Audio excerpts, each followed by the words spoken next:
Is on violence. And in this lesson, you'll identify the origins of violence, you'll explain the effects of exposure to violence, and finally, you'll describe various strategies for reducing violence.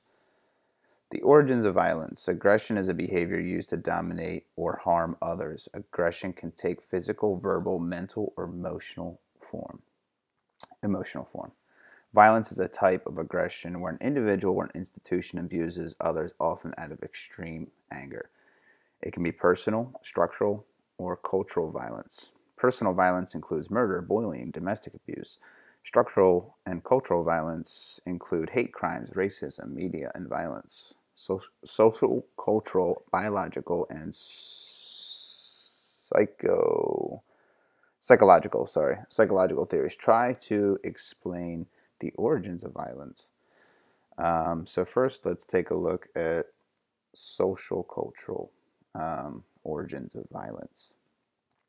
All right, so some of these theories say that violence is a result of power differences. According to the social identity theory, people form an identity by belonging to a social group. Self-categorizing is the process of classifying oneself to relate to others. Once someone has formed an identity, they seek out others who are like them. People assign themselves to a social category based on the structure of their society. All right, so I formed an identity that I'm a surfer and skater. So I go out to the skate park and I meet people who are like-minded like me, or I'm in the water and I'm surfing and I meet other people that surf. So that's me belonging to a category. That's just one example. For example, self-categorization occurs when an individual joins a gang. All right, here's another example. They form an identity based on gang members through culture, community, a family, or a peer influences. If the gang member's identity with violence, they will add this to their own identity. The theory of de-individualization says that joining a large group provides a feeling of autonomy and a loss of awareness to self. This psychological state causes individuals to become more impulsive, aggressive, and even violent. An example of this are the actions of the Ku Klux Klan, a white supremacy group that uses mask identity to carry out violent acts as a group. Okay, the social learning theory states that children learn aggression by observing others. When aggressive behaviors are modeled, children repeat these behaviors. If social norms dictate that it is acceptable to be violent, people are likely to be violent. For example, if norms allow for spanking, more children are spanked. All right, 1961. Researchers Bandura, Ross conducted an experiment on social learning. They observed the aggressiveness of 72 children, and each child went into a room containing toys to play with. Some watched a model behaving aggressively towards a toy called a boo boo doll. Another group watched a model play quietly and tinker with the toy, ignoring the doll. Others were not exposed to any model at all. Each child went into another room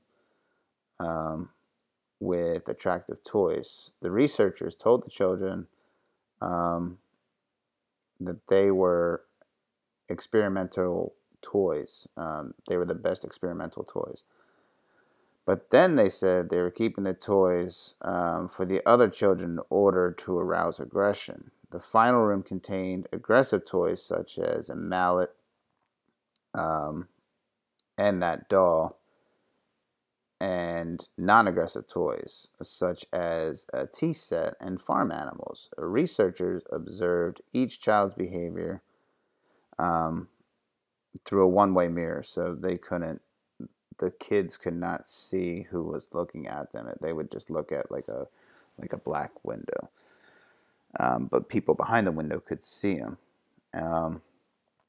Children who had been observed in the aggression model had more aggressive responses to those who were in the non-aggressive or controlled groups. So basically what this study is saying is the people, the kids that were abused in their life, they showed aggressive tendencies towards this doll, but the ones that weren't abused, the ones that weren't hit, were not showing any aggression towards the toys or anything like that. The biological theories of violence state that violence originates for the evolutionary need to access resources and competition to survive in a group. So violence originates because you need to gain access to survive in a group. That's what that theory is saying.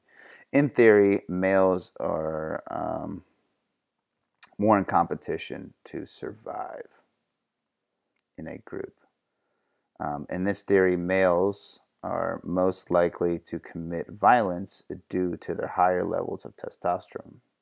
And that's a hormone or a chemical messenger responsible for the developmental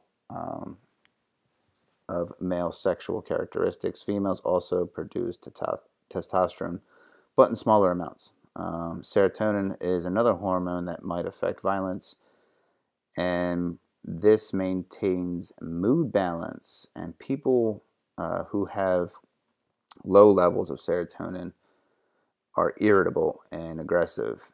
Environment and life experiences can affect serotonin levels. For example, childhood physical abuse results in fewer serotonin receptor sites. This leads to lower serotonin levels in the brain. And finally, there's evidence that abnormal brain function or injuries to the frontal lobe may result in aggressive behaviors. And although biological theories are controversial, most researchers acknowledge that biology can play a role in some cases.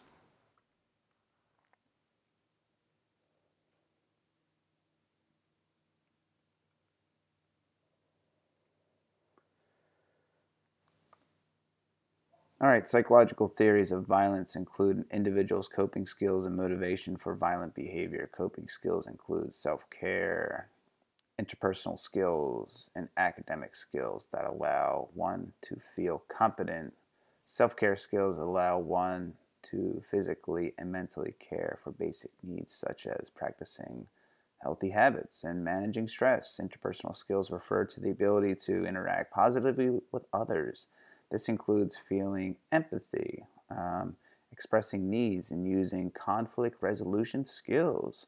Another theory points to mental health issues triggered by traumatic events in childhood. For example, research finds high levels psychiatric diagnosis, including borderline and antisocial personality disorders among baiters. Violence is seen as a response to the past shame, guilt, or trauma.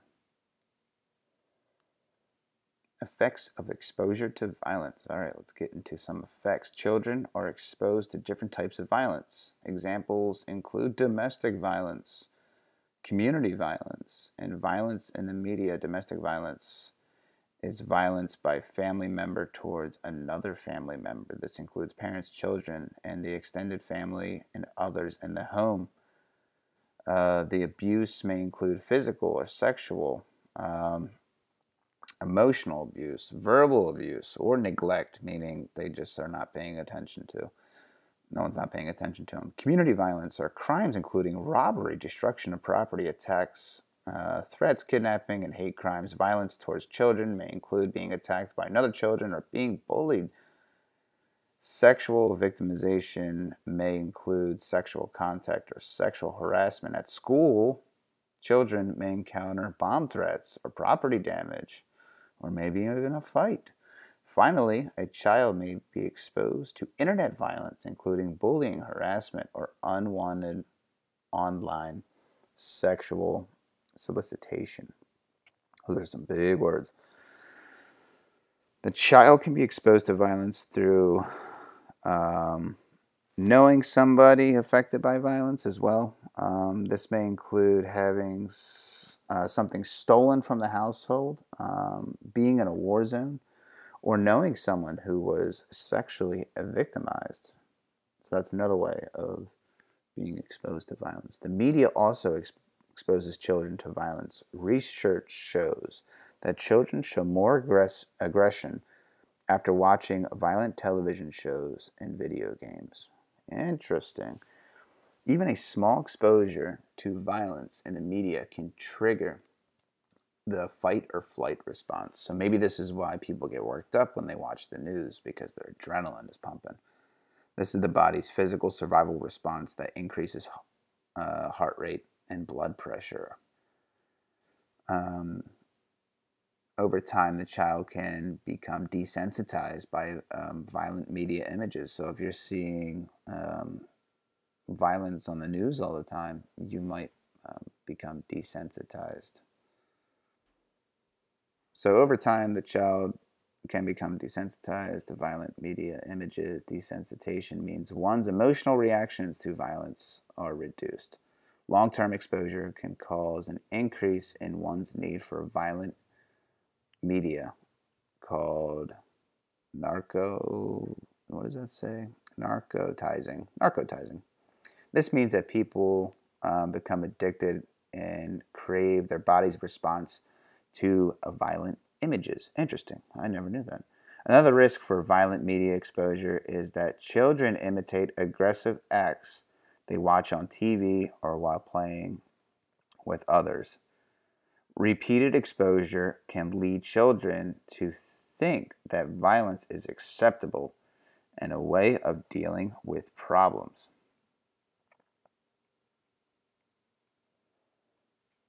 All right, so how does violence affect children? Experiencing violence can lead to lasting physical, mental, and emotional harm. This occurs whether the child is a victim or a witness. Post-traumatic stress, PTSD, is depression can develop in children exposed to violence. Post-traumatic stress is a mental health condition caused by an intensity of stressful event. This can result in flashbacks, nightmares, and severe anxiety.